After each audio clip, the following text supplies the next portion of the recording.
भगवान बुद्ध की चेतना के प्रतीक पवित्र स्थल। बुद्ध मानवीय इतिहास की एक ऐसी दिव्य विभूति हैं जिनका व्यक्तित्व सहज ही ध्यान समाधि एवं सम्यक जीवन का पर्याय बनकर साधकों के जीवन को दिव्यता की ओर प्रेरित करता है। करुणा के अवतार बुद्ध स्वयं भगवान सदृश थे। स्वामी विवेकानंद अपनी प्रारंभिक अवस्था से ही उनसे बहुत प्रभावित रहे तथा उन्हें भगवान सदृश मानते थे।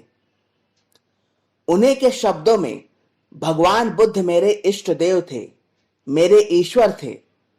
उनका कोई ईश्वरवाद नहीं, वे स्वयं ईश्वर थे, इस पर मेरा पूर्ण विश्वास है। आज से लगभग 2500 वर्ष पूर्व समाज की पतनोन्मुख परिस्थितियों के बीच भगवान बुद्ध का जन्म हुआ था। कर्मकांड प्रधान तत्कालीन धर्म का स्वरूप विकृत हो चुका था। समाज एक तरह की जड़ता, ठहराव एवं अराजक अवस्था की ओर उन्मुख था। इन विसंगतियों के परिमार्जन हेतु भगवान बुद्ध के रूप में क्रांति की एक लहर उठती है। हालांकि उस कहानी की शुरुआत राजकुमार सिद्धार्थ की दुख के निराकरण की आत्यांतिक खोज में भगवान बुद्ध बनने से होती है, लेकिन क्रमशः बौद्ध धर्म के रूप में सामाजिक परिवर्तन की एक ताजगी भरी बयार विश्व में व्याप्त होती है, जिसका प्रभाव आज तक देखा जा सकता है।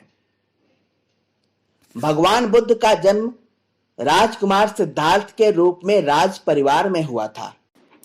उनके पिता थे कपिलवस्तु के महाराजा शुद्धोधन तथा माता माया देवी।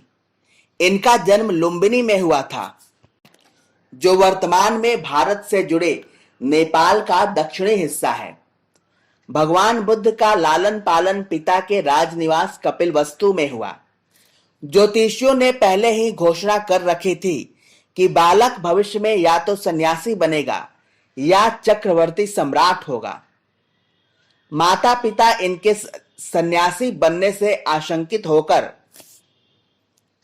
इनके सुख भोग की सारी व्यवस्था महल में करते हैं, लेकिन होने को कौन टाल सकता है। जीवन के एक पड़ाव पर इन्हें एक रोगी वृद्ध और मृतक के दर्शन के साथ जीवन की निस्सारता व दुखमय स्वरूप का तीव्र बोध होता है। वह इसे समझते हुए वे दुख से आत्यांतिक मुक्ति के पथ की खोज में संसार त्याग देते हैं और पत्नी यशोधरा तथा पुत्र राहुल सहित राजमहल को पीछे छोड़कर तप त्याग एवं ध्यान साधना प्रधान जीवन का वर्ण करते हैं। उनकी साधना स्थली बनती है श्रावस्ती, जो उत्तर प्रदेश में लखनऊ से लगभग 150 किलोमीटर दूर अवस्थित है। साथ ही वर्षा ऋतु में यह उनकी लोकप्रिय एकांत स्थली भी थी। यहीं पर बुद्ध भगवान की परिपक्व होती साधना के परिणाम स्वरूप पहला चमत्कार प्रदर्शित हुआ था। 6 वर्षों के कठोर तप एवं साधना के पश्चात भी जब बुद्ध को परम ज्ञान नहीं मिलता है, तो वे गया में पहुंचकर प्रण लेते हैं कि जब तक आत्मज्ञान उपलब्ध नहीं होता, वे पीपल के पेड़ के नीचे से उठेंगे नहीं, चाहे प्राण ही क्यों न निकल जाए। लगभग 6 दिन 6 रात भूखे प्यासे यहां तप करने के बाद उन्हें परम ज्ञान अर्थात बुद्धत्व उपलब्ध होता है और सिद्धार्थ गौतम आकाश जैसे अनंत ज्ञान के सागर हो जाते हैं। जिस पेड़ के नीचे इन्हें बुद्धत्व प्राप्त होता है, उसे बोधि वृक्ष की संज्ञा दी गई और गया का नाम बोध गया पड़ता है। आज बोध वृक्ष की आयु 2500 वर्ष से अधिक हो चुकी है, जिसकी एक शाखा को सम्राट अशोक द्वारा श्रीलंका में ले जाकर उगाया गया था। बोध गया भारत के बिहार प्रांत में स्थित है, जिसे भगवान बुद्ध की निर्वाण स्थली भी कहा जाता है। यह गया स्टेशन से 7 किलोमीटर की दूरी पर है। मालूम हो कि यह स्थान हिंदुओं का पितृ तीर्थ भी है, जिसे गयासुर के नाम पर रखा गया था। सन 2002 में यूनेस्को द्वारा इस शहर को विश्व विरासत स्थल घोषित किया गया है। ज्ञान प्राप्ति के बाद भगवान बुद्ध ने अपना पहला उपदेश सारनाथ स्थान पर दिया, जो उत्तर प्रदेश में बनारस से 10 किलोमीटर की दूरी पर स्थित है। सारनाथ पर ही भगवान बुद्ध अपना पहला शिष्य बनाते हैं और धर्म संघ की स्थापना के साथ धर्म चक्र प्रवर्तन का शुभारंभ करते हैं। यहीं पर अशोक का चतुर्मुख सिंह स्तंभ, भगवान बुद्ध का प्राचीन मंदिर, धामेक स्तूप, चौखंडी स्तूप आदि दर्शनीय स्थल हैं।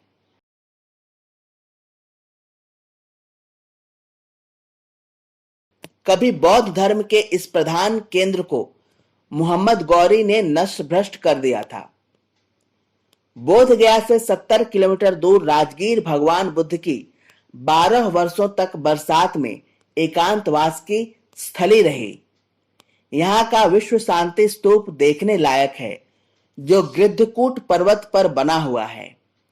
राजगीर में ही वैभारगिरी पहाड़ियों की प्रसिद्ध सप्तपर्णी गुफा है, जहां भगवान बुद्ध के निर्वाण के बाद प्रथम बौद्ध धर्म सभा का आयोजन किया गया था। राजगीर में ही विश्वविख्यात नालंदा विश्वविद्यालय स्थित है। माना जाता है कि भगवान बुद्ध अपने जीवन काल में कई बार नालंदा आए थे।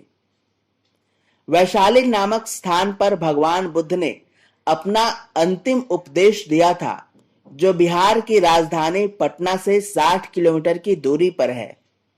कहा जाता है कि बुद्ध ने अपने शिष्य आनंद को अपने अवश्यम भावी देह त्याग का संकेत दे दिया था। वैशाली को 100 वर्ष बाद बौद्ध धर्म की दूसरी महासभा के लिए भी जाना जाता है। अंततः 80 वर्ष की आयु में भगवान बुद्ध कुशीनगर स्थान पर शरीर का त्याग कर महापरिनिर्वाण को प्राप्त होते हैं, जो गोरखपुर से लगभग 53 किलोमीटर पूर्व में स्थित है। कुशीनगर के समीप हिरण्यवती नदी के समीप भगवान बुद्ध ने अपनी आखिरी सांस ली थी। रंभर स्तूप के निकट उनका अंतिम संस्कार किया गया। अंतिम समय भगवान बुद्ध के पास इनके सबसे प्रिय शिष्य आनंद साथ में थे। माना जाता है कि एक 120 वर्षीय सुभद्र अंतिम भिक्षु थे, जिन्हें बुद्ध ने दीक्षित किया था। तथागत के निर्वाण के बाद इनके शरीर के अवशेष को 8 भागों में विभाजित कर 8 स्थानों पर 8 स्तूप बनाए गए, जिनमें कुशीनगर, पावागढ़, राजगृह, बेट द्वीप, कपिल वस्तु तथा वैशाली आदि प्रसिद्ध हैं। कहा जाता है कि बाद में भगवान बुद्ध के अवशेषों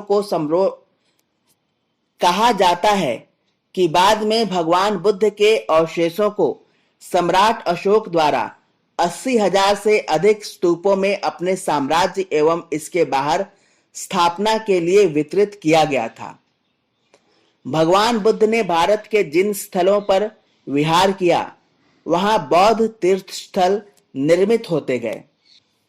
कश्मीर से होते हुए वे अफगानिस्तान तक गए। बौद्ध काल में अफगानिस्तान का बामियान क्षेत्र बौद्ध धर्म की राजधानी था। मध्य प्रदेश, बिहार, उत्तर प्रदेश और बंगाल प्रारंभिक काल में बौद्ध धर्म के गढ़ रहे।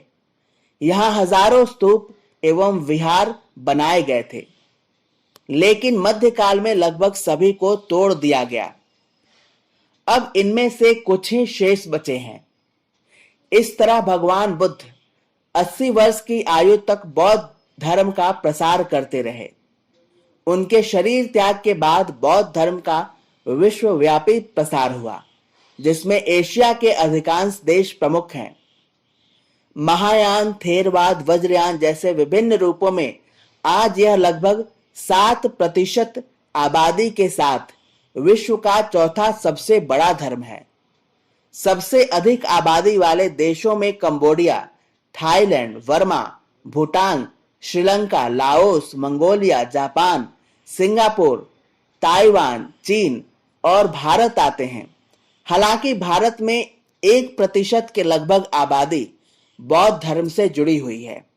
भारत में बौद्ध धर्म से जुड़े कुछ महत्वपूर्ण स्थान हैं।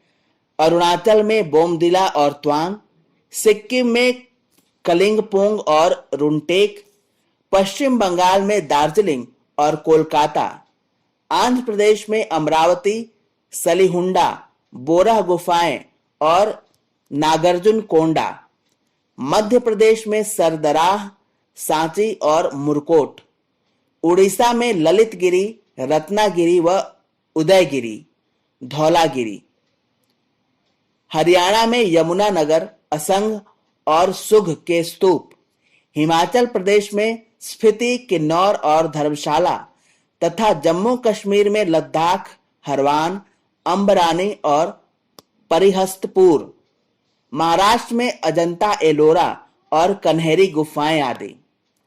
इस तरह आज भी पूरे भारत में बौद्ध धर्म एक विशिष्ट रूप में उपस्थित है। वैदिक धर्म से उसका उद्भव होने के कारण मूलतः इसका यहाँ के सनातन धर्म व इसके विभिन्न स्वरूपों में किसी तरह का टकराव नहीं रहा है और इसकी सौहार्दपूर्ण अंतरधारा भारत में भी प्रवाहमान है। भगवान बुद्ध की जीवन यात्रा के समय में उनके द्वारा प्रवज्जा के काल में स्पर्श किए गए वे सभी स्थान आज भी उनकी चेतना की उपस्थिति का जीवंत प्रमाण है। साथ ही भगवान बुद्ध का करुणामयी ध्यानस्थ स्वरूप एवं उनका दुख से निवृत्ति का अष्टांग मार्ग सबके लिए वरेण्य है। धन्यवाद।